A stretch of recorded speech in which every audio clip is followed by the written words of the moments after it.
In a world where news flies around every minute, you need the ability to relate and connect with what matters and stay up to date. Schengen Story Media News Echoes program is Africans in Diaspora and at Home's leading English news network, one of the most trusted, respected sources for news updates on current affairs as they affect global Africa.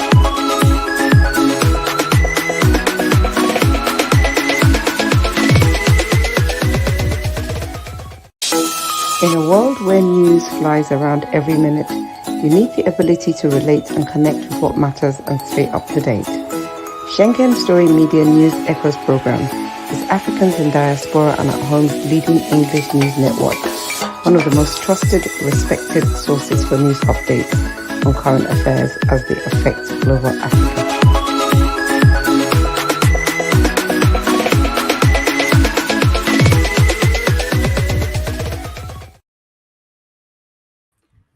Good afternoon, viewers. Good day, good morning, wherever you may be. My name is Godwin Iweajunwa, and today we have once again our program we call One-on-One. One-on-One is an interview program where we bring prominent figures, notable personalities to tell us how it is, what they are doing, and what conditions, whatever it is that it's happening. So today we have on One-on-One, myself and Sir George Chukwu from Toronto, Canada. Sir George Chukwu, you're welcome to One-on-One. Oh, thank you so much, Godwin Iweajunwa, and viewers from around the world. We want to welcome you to One-on-One today. It's a very important subject that we're going to be discussing today. It concerns Nigeria, the economy, the welfare of the people, and everything that concerns us, including the governance in Nigeria. So I want to welcome the viewers from around the world. Today is One-on-One with a very important figure. We're going to be bringing them in shortly. Yes, we're going to be bringing him shortly. So, but before we bring him in, let's look at that sector in Nigeria, the oil sector, petroleum and the crude oil. For some time now, Nigeria has lived on the proceeds from oil production. So that has been our major means of income. And but lately, a lot of things are not going too right. George, what do you say? How do you look at the oil, NNPC, and the oil sector? You know what they say sometimes, a blessing can become a curse, at the back end. And this is what has happened to Nigeria as a country. We discovered that we had oil, in the 60s. And that has become, like a major hub when it comes to the economy and the welfare of our people. But we have so concentrated on it that it has actually, stopped a whole lot of, industrial revolution in our country because of our dependence in oil.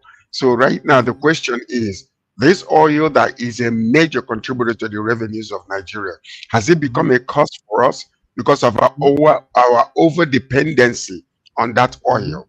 What about other mineral resources like natural gas and all other minerals that we have in the country like gold and the rest of them? Nobody is talking about it. And as a result of this and our sole dependence on this oil, we have not developed our economy the way it's supposed to be, to have a multiple streams where revenue can come in and balance the equation in our nation. And that's what we are looking at today. Because with NNPC, there has been a whole lot, that has happened ever since the creation of this organization, to handle the oil proceeds of our Nigerian economy. So today we're going to be beginning and talking to the right people or the right person per se who's going to give us answers. Because there are many questions. There are many questions, George, and you just did a good intro to that. George, another thing now is we initially didn't have, like they say, a refinery to process the crude oil. So what the government does is when we extract the raw crude oil, they take it out to an outside refinery, and we pay for that whole process too. Then they bring it back and we use the finished end product. But now, George, we have refinery. We have the refinery in Port Harcourt. We have this one in somewhere in the There's southeast. one yes. And Dangote has his refinery, and all of a sudden now, no production, no crude oil to be refined. Is that, See the history? Yeah. You see the history of this whole entire thing was during the military rule. When Abacha came into power, he refused to release money, to take continue with the process of refining the oil locally. And as a result of that, these equipments have actually gotten so old, dilapidated, and messed up. Now today, for some crazy reason, we don't know the reason why Nigerian government have not actually spent the money to revive all these 4 refineries that we have. We have two in Port Harcourt, one in Warri, and also one in the north. So some of the problems we've been having is the decisions being made by the people on top, especially with NNPC. So today we want to find out exactly what is really going on, because now we are accusing Dangote of trying to monopolize, the refining of the crude oil. In the days of Abacha, what we saw was the refinery did not, we were shipping out crude oil outside of the country and bring the final product onto us. Let's welcome our Dr. Abdulraman. Yes. Thank you, George. Viewers, yes, you are tuned in once again to SSM 101, and we have a very prominent figure with us in the studio, a stakeholder in the oil sector, and he's no other person than Dr. Abdulraman I Sade. Abdulraman, you are welcome, sir. Thank you very much, gentlemen. I hope you guys are very fine. Compliment of the season. That you are here, sir. Yes. Thank you. You're welcome. It's such a pleasure to have you with us, sir. Thank you so much for coming. It's my pleasure too. Yes, you're welcome. So you are tuned into SSM News Network. It's a Nigerian diaspora network. And we have coordinators and representatives in almost all the parts of the diaspora, where the Nigerian diaspora community is. So today, you have it behind you that Nigerians in the diaspora will be listening to you. Questions might come in. A lot of people will be tuning, hearing what you say. So once again, you're welcome, Dr. Abdulraman. Thank you very much. It's my pleasure to be with you today. Yes. So with us is with me here now is Sir George Chukwu from Canada, Toronto, Canada. George, let me put you to go first with your question for the doctor. Yes, what do you have for him? Go ahead. Yes, Doctor, is it okay to call you Sade? Is that how to pronounce your name, or Sade? Actually, the name is Sade. It's my village or my hometown in Bauchi state of Nigeria. It's not Sade because it resembles the Yoruba name Sade. Because that's what I was wondering. Okay. Well, it's good to have you with us. So today, we know what has been going on recently in the news, regarding the Dangote refinery and the accusation of monopolization of that sector of the business. I just, based on everything that has been going on, it is good to have you here that have inside scoop and inside information about everything that is going on. So my first question would be, how does NNPCL plan to address and resolve the recent disputes with Dangote refinery, especially in the light of allegations concerning the quality of the fuel produced and the potential establishment of monopoly in fuel supply sector? Actually, what is happening is there are a lot of things happening. My real reason of being here actually is because of the news going around that they are trying. People are calling for the sack of Mele Kyari, the GCO of the NNPCL. I think all this clamor and this agitation is baseless. The reason why I say it's baseless is for a time immemorial, this Mele Kyari has come on board as the GCO of the NNPCL, and we've been having a lot of turnaround. We have seen it visibly. And all of a sudden, this is somebody that has been in the helm of the affairs of the NNPCL. The refineries, after he inherited a lot of backlog of a lot of work. You know, we have the Port Harcourt refinery, we have the Kaduna refinery and the Warri, and a lot of good work has been done during his tenure. And we are looking at the Port Harcourt and Warri refinery coming on board anytime from now. So even Kaduna, there's a lot of this and a proposal, even though there's no definite date. But I want to assure you, this gentleman has done a lot. Even though I'm not part of the NNPC, I'm not a staff of the NNPC, but I, as a Nigerian, as a citizen of the Federal Republic of Nigeria, we should look at things, we should investigate.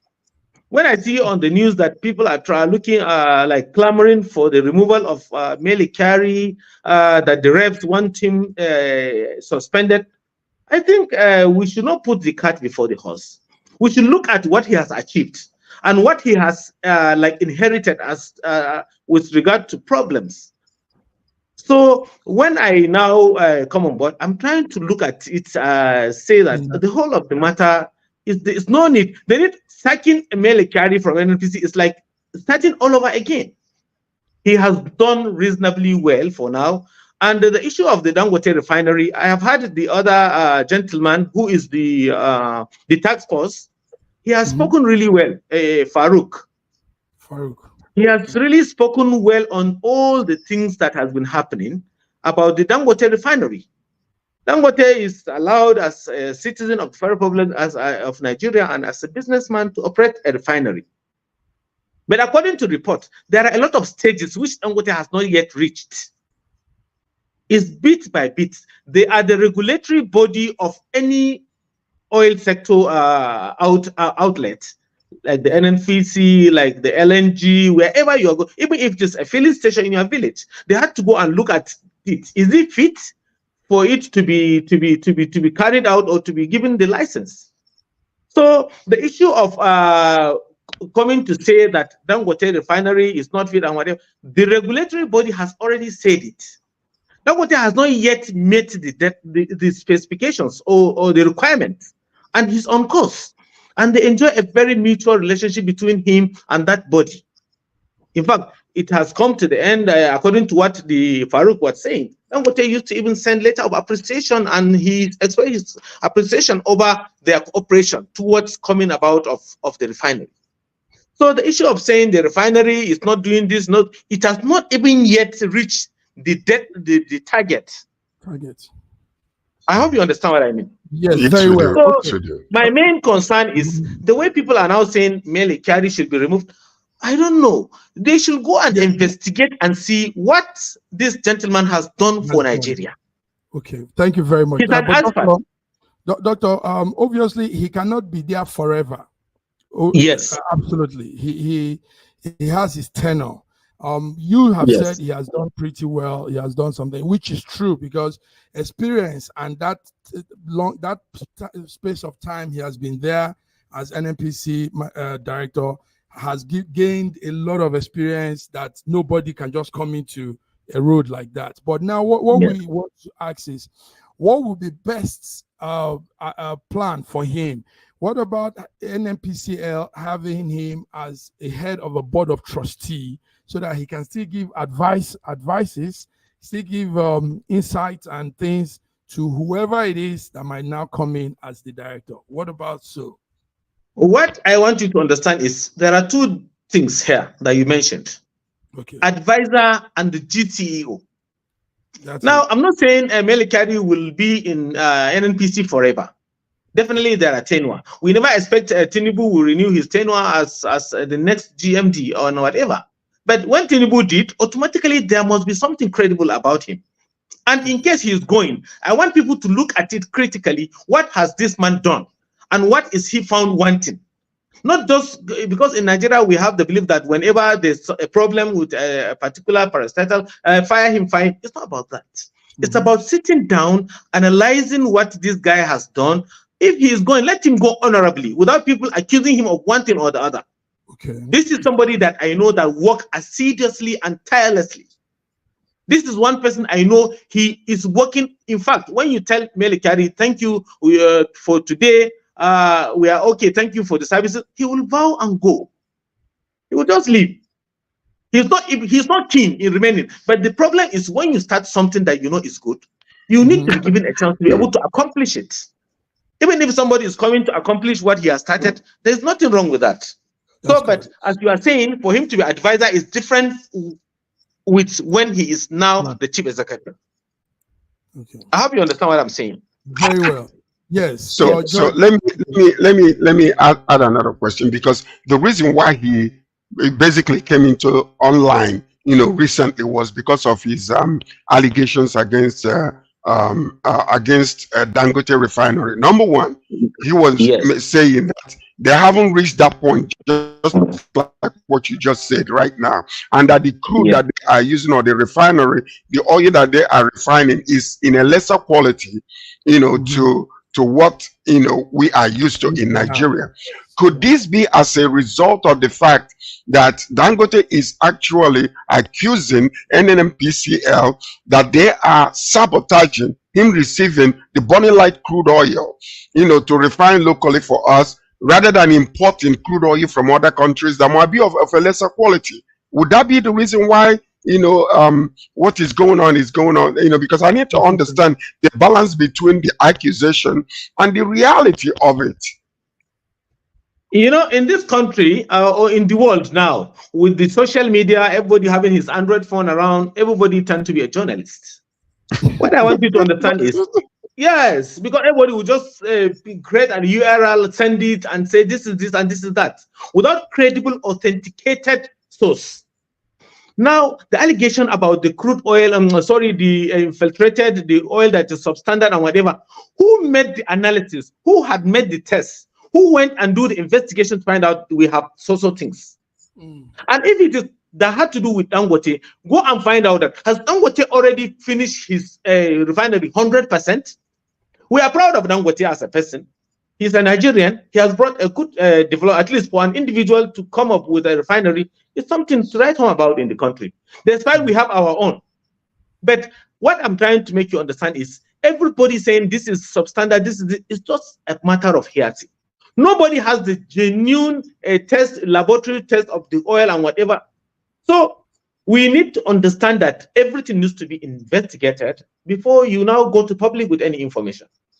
And when they said they are sabotaging, there is no way NNPCL would sabotage the effort of Dangote. And when somebody were mentioning that there are refineries in Malta and whatever, everybody is privileged to say what he can say. I am talking on behalf of myself as a citizen of the Federal Republic of Nigeria. I'm not talking on behalf of Melikari or Dangote. I'm just adding my view as a concerned citizen and somebody that wants Nigeria to be better.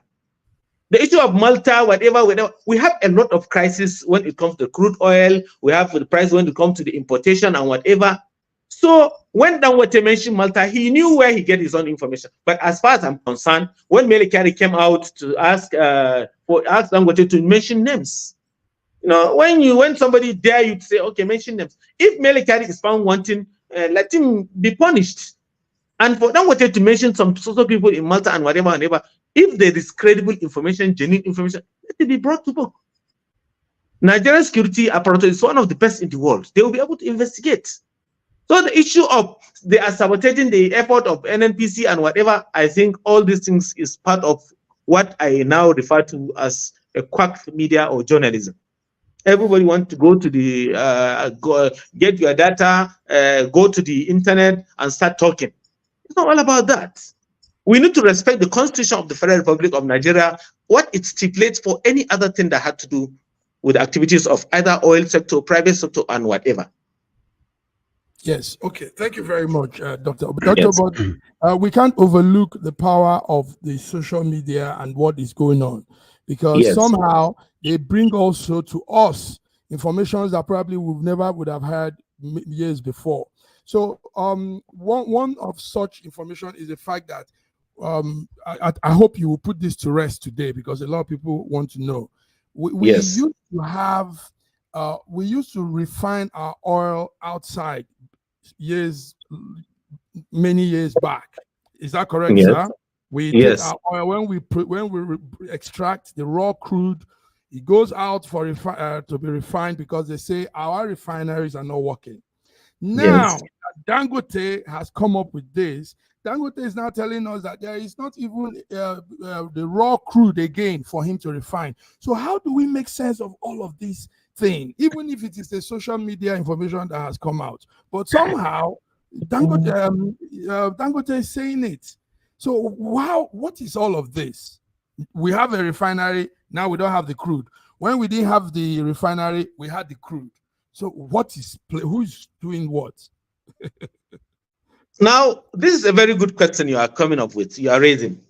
Even though you are trying to give credibility to the social media, which definitely I can as well. I can give you that credibility. But the thing is, which of the sources, how genuine is the sources that is giving information about availability of crude oil or inavailability of the crude oil and whatever? We know we used to, because of our refineries, they are not really working well. Melikari came and met the dormant refinery.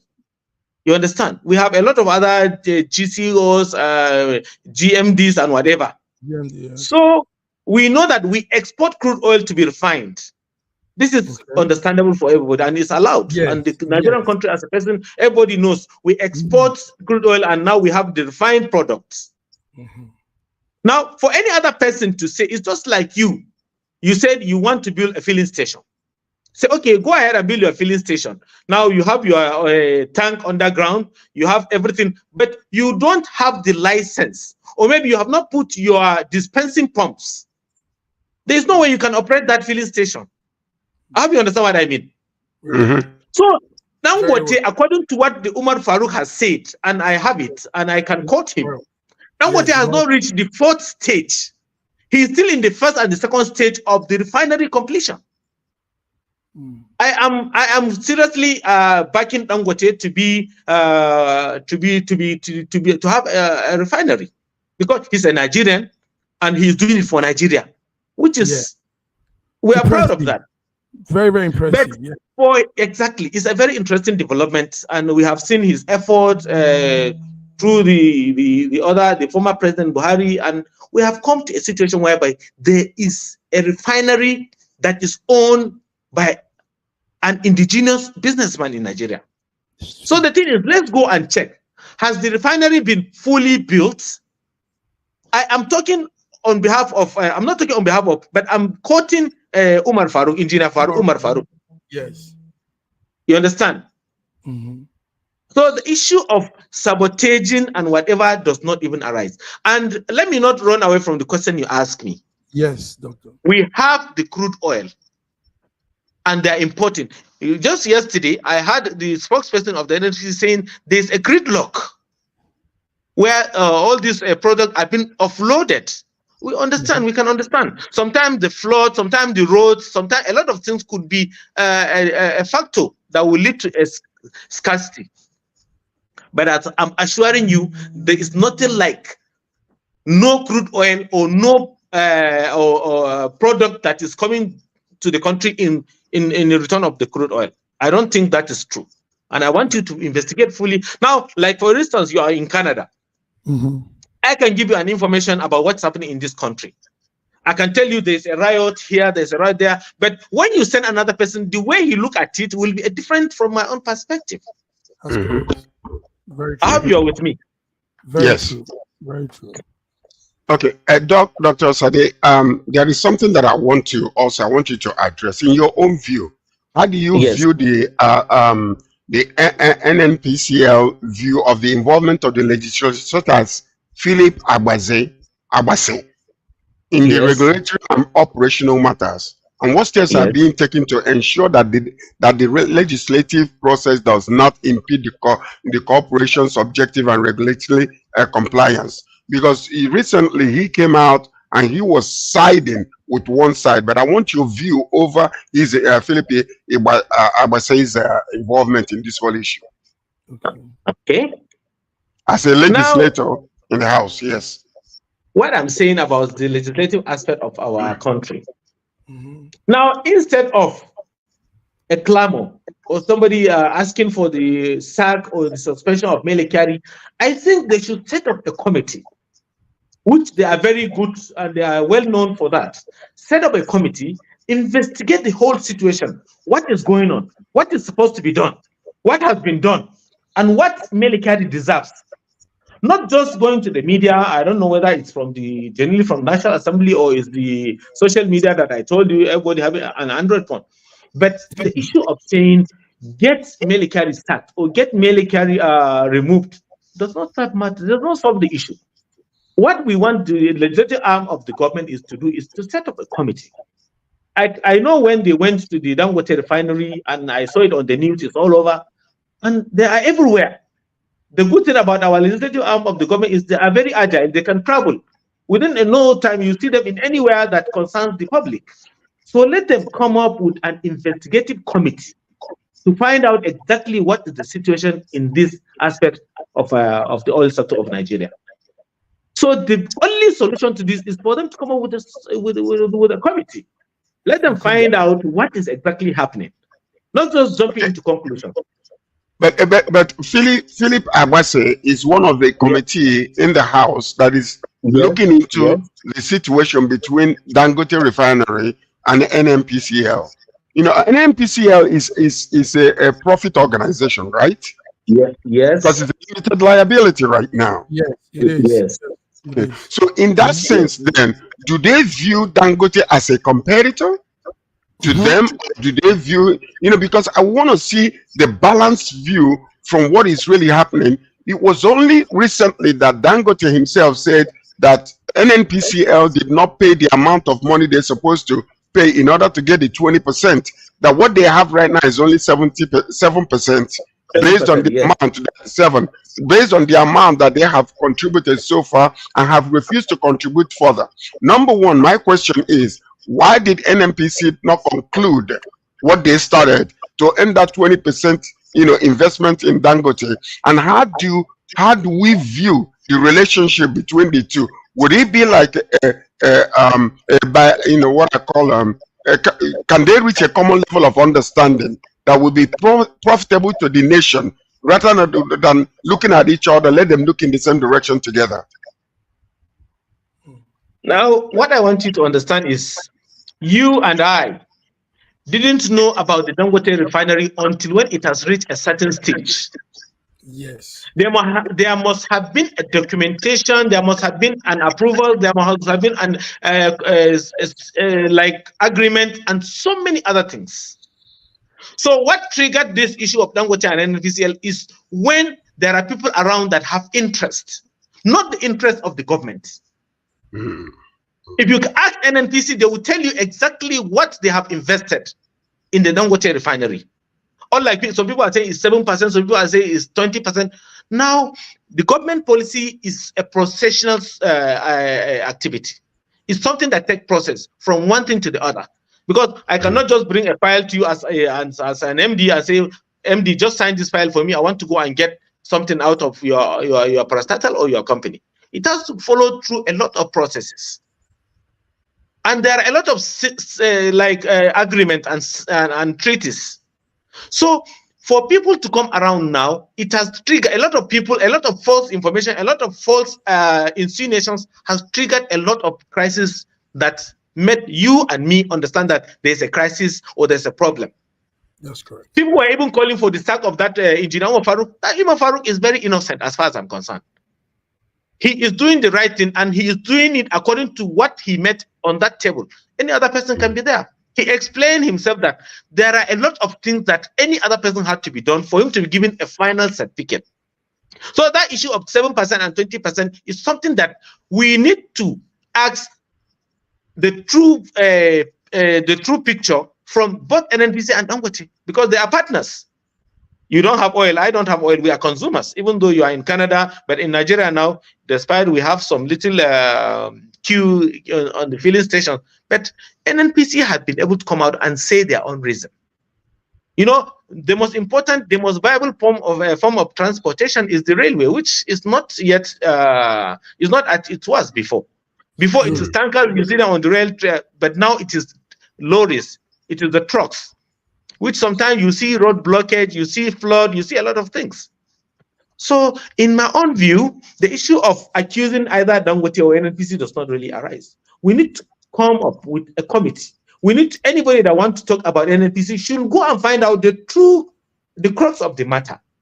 Not just saying, you understand? Because I am sure you can send me to NNPC and go and find out some information and facts for you. But you are in Canada.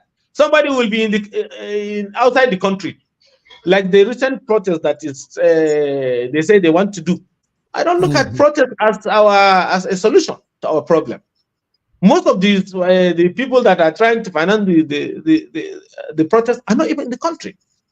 So we should be able to understand that in this country, it's not just getting up in the morning, brushing your teeth, and going out and telling the world that this is going on wrong, Melikari is wrong, Dangote is wrong. No.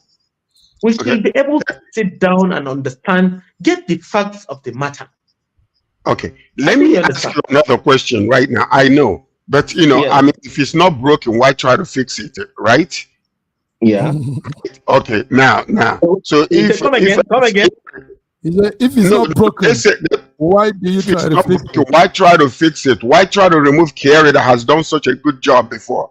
But recently, even as we speak right now, there has been fuel scarcity in our country, especially in the major cities like Abuja, FCT, in Lagos, and other places.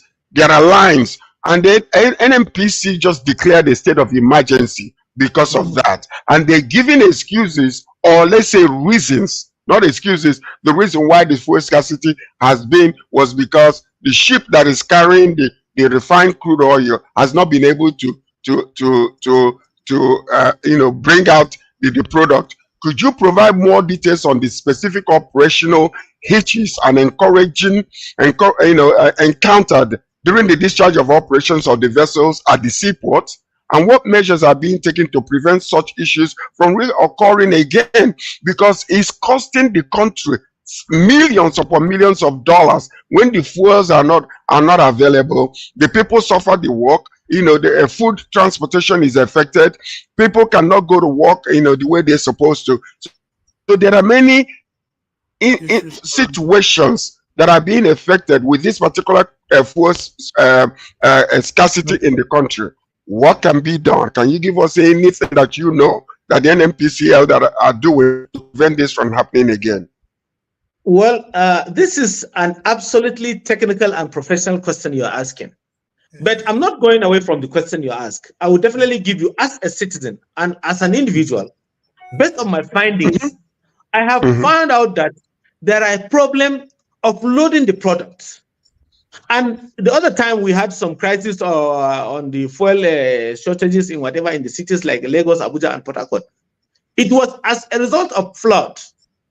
Now, NNPC, according to what I have just read, they are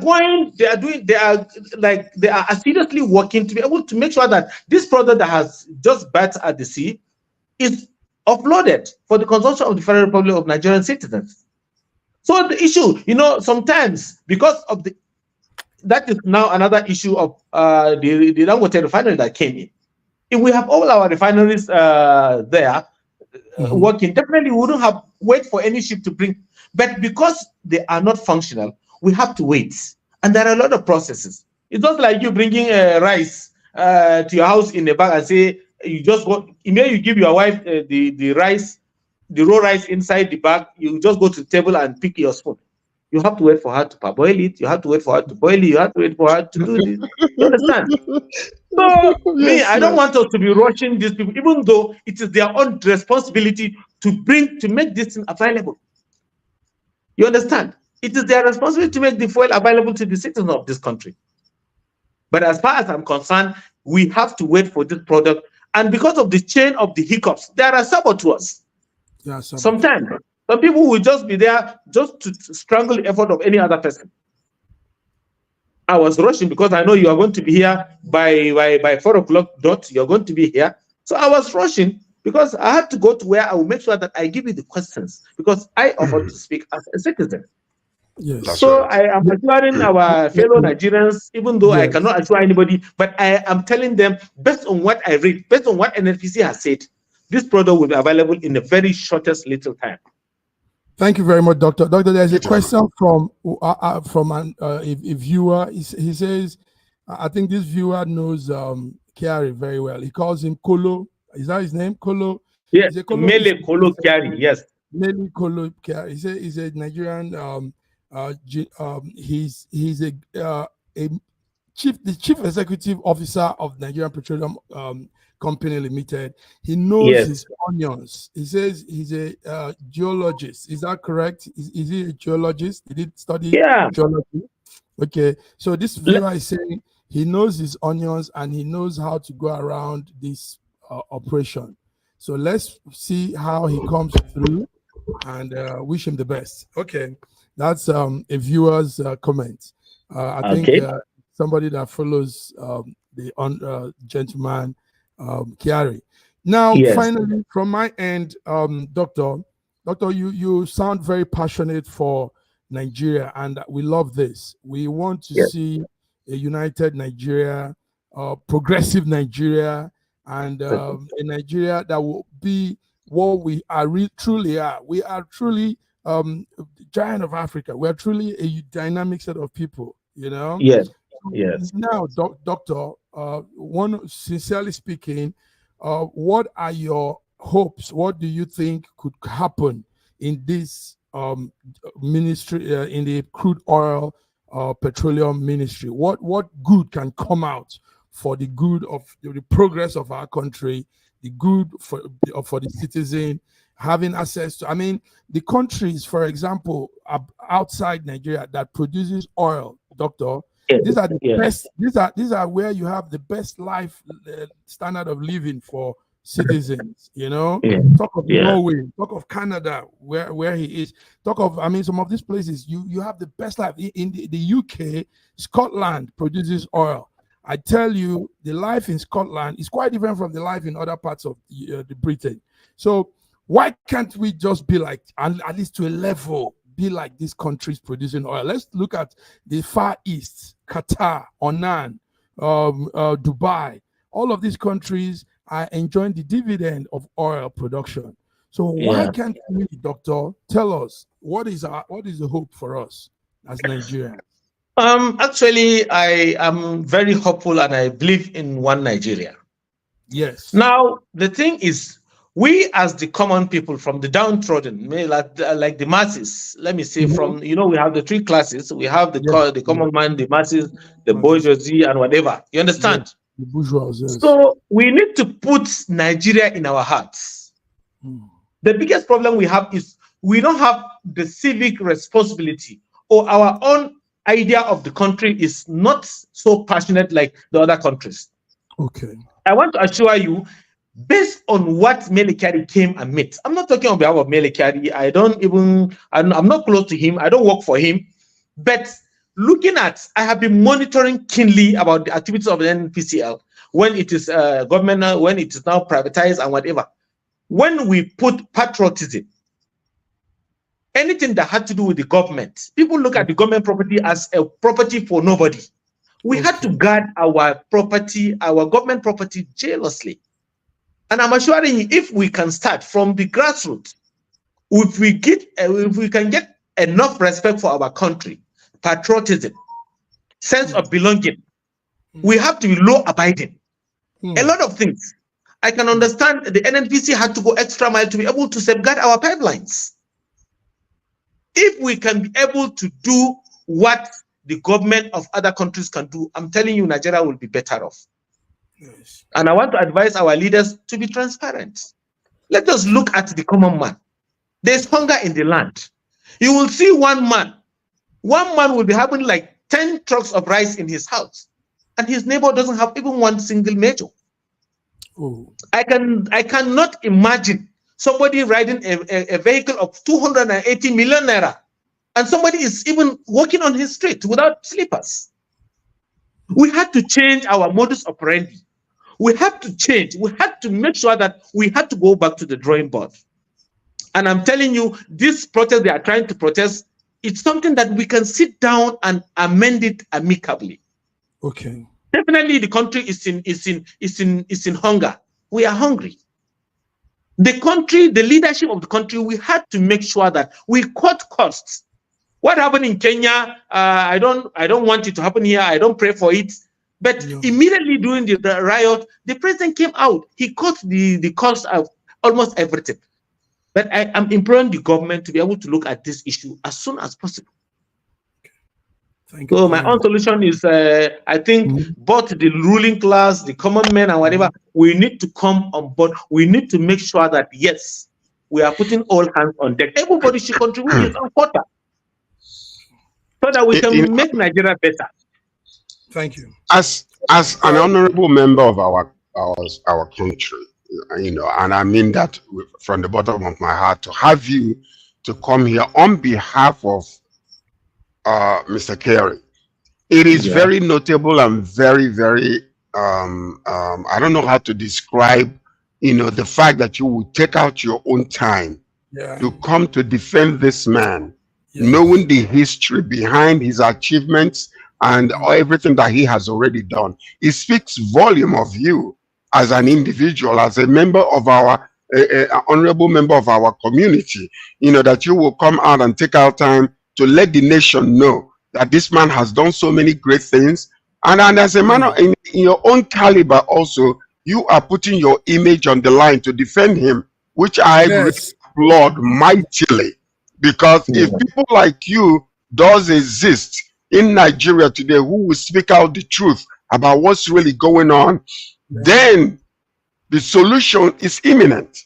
But the fact is that there are so many personal individuals that are, they are self-centered, pocket-centered, not nation-centered, like what you are saying. So we applaud you for coming online to tell the people about what Kerry has done.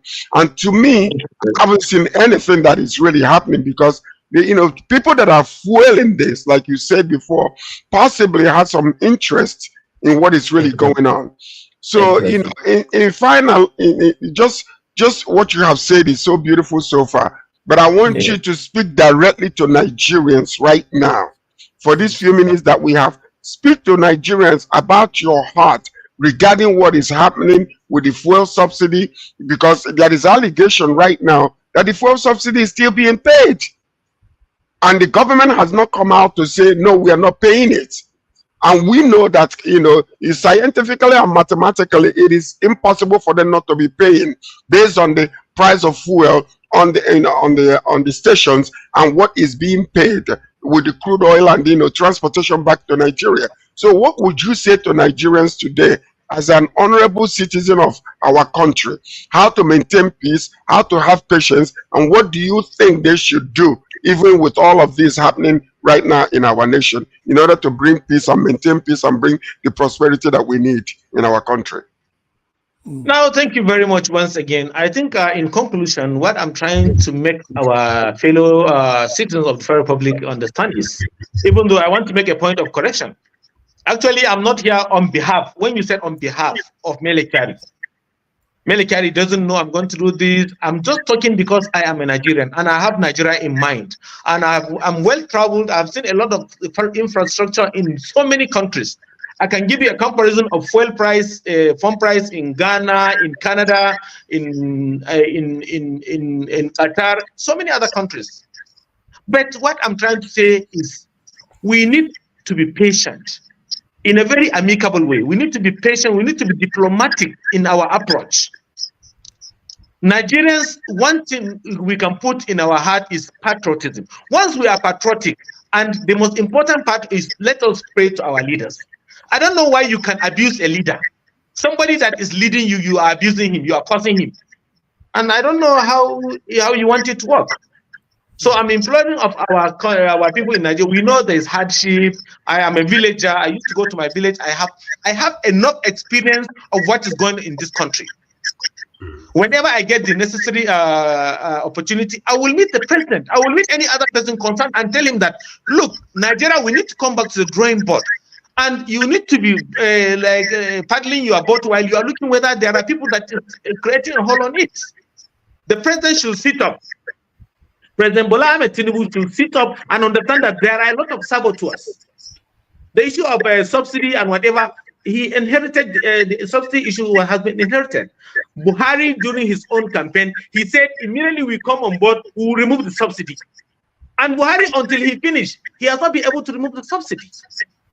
Because the subsidy, there's a lot of scams. There's a lot of things that is not in the interest of the country. So at the end of my this thing, I'm talking on behalf of myself, not on behalf of any other person from NNPCL or whatever. If needs be for me to spearhead the removal of Mary Carey now, I will be in front. We'll ask for the removal of Mary Carey. But Mary Carey is doing something for now. Even if we are going to remove him, go and investigate. If he's found wanting, Mary Carey can always go home. I know him as a person that deals with things with absolute care and professionalism. He's a thoroughbred engineer. He started from the scratch, from the NNPC. He's very accessible. Anybody willing to tell him anything, he will listen to you, write or call him. So now my prayer to the people to my fellow citizens of this country is, let us be patient a bit. Let us approach it in a very amicable way. Too wrong doesn't make a right. If the government is wrong, then the citizen should be right. So that we approach the government and solve the matter. And that is my lastly, the only thing I will pray for this country, and I believe in Nigeria, and Nigeria will continue to be won by the special grace of God. Amen. Inshallah. And that is our prayer too.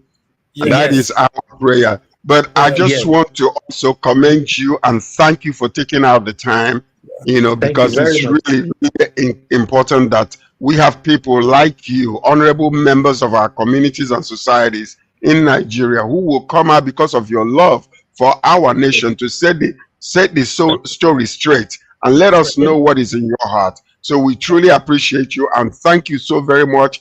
And Massive Mark, what's your final word? Yes, thank you very much, Dr. It's a pleasure. Yes. When next I'm in Canada, I will use your jacket because I know how cold it could be. Thank you very much. I have your style. Love. All right. Thank you very much. Have a nice day. Thank you. We'll have more engagement. All right. We'll have more engagement. Thank you. Anytime, anywhere, and any given time. Thank you very much. Thank you very much. Have a nice day. With a major prominent figure in our country, Nigeria, and this is Dr. Abdulraman I Sade. You've been tuned on with him. We've heard from him directly. George and I have gone the one-on-one mile with him. So until we come again next week, thank you, Doctor. See you. Thank you. It's my honor. Have a nice day. All right. Thank you. Bye. Thank you. Bye. In a world where news flies around every minute, you need the ability to relate and connect with what matters and stay up to date. Schengen Story Media News Echoes program is Africans in Diaspora and at Home's leading English news network, one of the most trusted, respected sources for news updates on current affairs as they affect